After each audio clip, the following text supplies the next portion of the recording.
Magandang hapon. Magluluto ako ng, ayan, sitaw. Maganda pa yung sitaw namin ngayon, no? Fresh. Gagataan ko siya, guys. Lalagyan ko siya ng, ayan, gata kumama. Ayan, meron akong samya.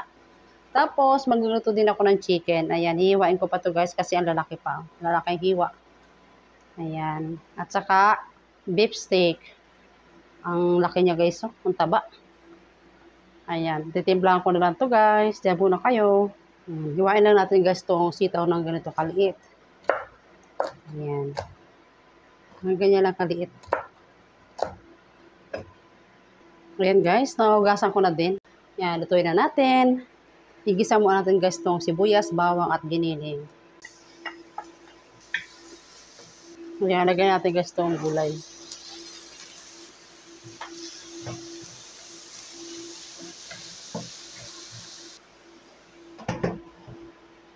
Titimplahan ko na rin tong steak. Frozen pa kasi siya kanina, guys. Ayan, paghiwalayin ko muna. Ito lang, guys, yung aking gagamitin dito sa beef. Ayan, lagyan natin to ng konti lang. Ayan. Kasi may ano na to, salt and pepper na to, guys.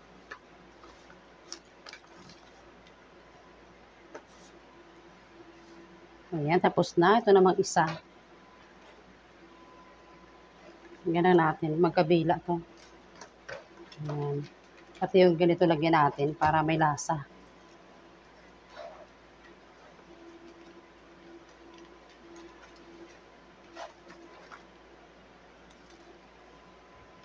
Ayan, okay na to, guys.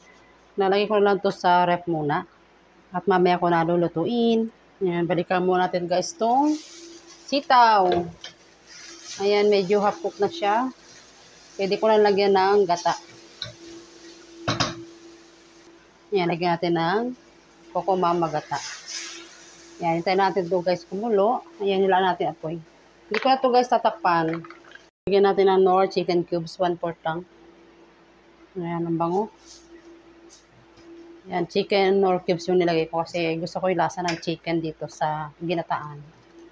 Ayan, pwede naman, guys, pork. Ayan, kung ano yung bet nyo, optional lang to, guys. Ayan, hiwain ko muna, guys, itong chicken habang nagluluto ako ng ginataang sitaw. Ayan. Hiwain lang natin kasi ipiprito ko to. Mga ganito lang, bite size. Ayan, lagyan lang natin dito. Ayan, tapos na, guys, timpla natin to ng asin at paminta. Lagyan natin ng cornstarch, flour. Ayan, tansya-tansya lang, guys. Ayan, i-mix natin. Ayan, tapos na. Sakto lang yung akin na ilagay na harina at sa cornstarch. Ayan, set aside lang muna natin to at balikan natin yung sitaw. Lagyan natin ng paminta. Ayan, haluin lang natin. Kakaunti na yung ano niya, oh, sabaw. Yung gata niya. Nalagay ko na tong sili. Ayan, pinapahuli ko talaga sili, guys, kasi ayaw ko yung naluluto masyado yung sili kasi maanghang.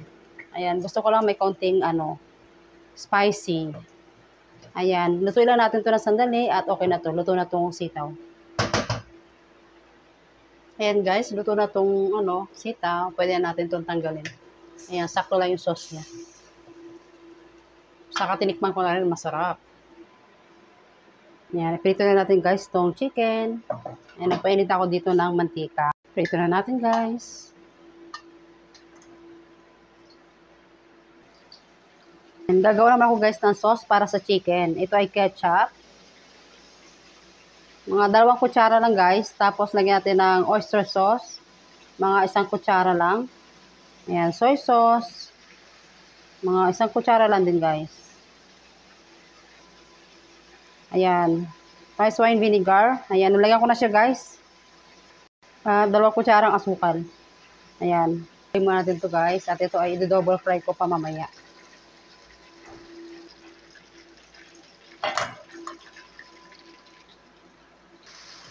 Ayan, luto na to, guys. Crispy delicious na ang aking chicken. Ayan, tanggalin na natin to. Ayan, guys, oh. Ganda ng pagkaluto niya. Nag-iwan ako guys ng konting oil. Ayan, mag-isa lang ako ng bawang. I-mix lang natin to. Pag ganito na guys, pwede na natin ilagay itong chicken. Huwag na natin baka tutuhin kasi mainit yung kawali at masusunog yung bawang. Ayan, lagyan na natin yung chicken. Ayan, haluin lang natin to. Masarap paglasang bawang. Ayan. Tapos, lagyan na natin guys ito yung sauce. Ayan, ito yung sauce na ginawa ko kanina. Ayan, pour lang natin dito.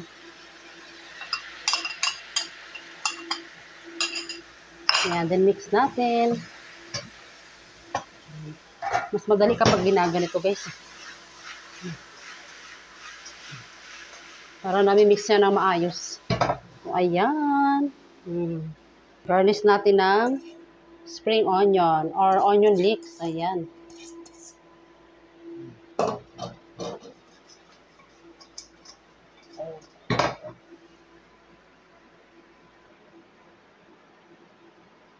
Ayan, ito naman guys, steak ng aking last na lulutuin. Ayan. Ayan, nagpainit ako guys na grill pan. Ayan, dito natin to lulutuin. Ayan, lagay ko na to lahat guys. Ayan, dahil nga masyadong makapal to, hinaan ko lang yung apoy niya.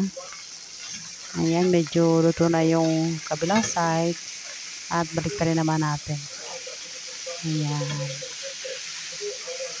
Every, nga pala to guys, binabaliktad ko every 3 minutes.